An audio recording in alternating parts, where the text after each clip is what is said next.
4 things this seasoned astrologer looks at in your chart before we have our first 90-minute deep dive. I've learned this the hard way, okay? There are some things that don't matter going into a chart reading, and there are some things that do.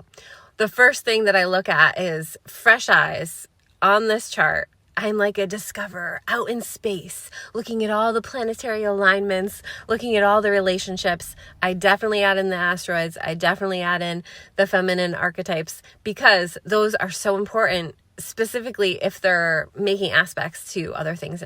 2, Saturn cycles. Okay, if we're not looking at the Saturn cycles every 7 years in a deep dive astrological chart reading, we got to do that, okay?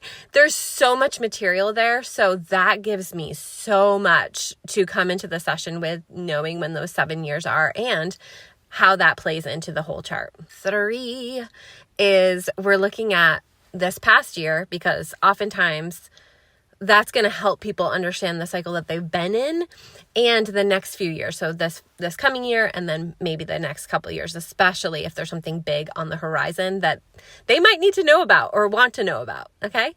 And that's huge. 4 is the nodes, the nodal aspects, any aspects the nodes make in your chart, and where this person is, because very often, maybe because I'm an eclipse baby astrologer, people book with me when they're in their nodal return, they're coming into their nodal return, or they're in their nodal opposition, or something big is happening with their nodes, or they have a strong influence of the nodes in their chart.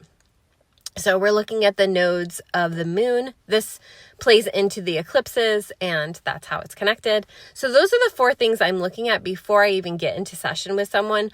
Oftentimes, many things come through.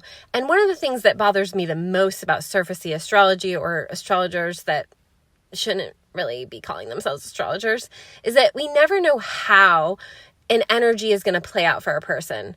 But we might know the themes to ask for. It's all about the questions we ask. So the themes to ask about that helps this person unfold their own experience. Astrology isn't dictating their experience. It's their experience. And we help, as astrologers, hopefully, we help bring forward the material that they need to integrate whatever's coming up through the energy in their chart.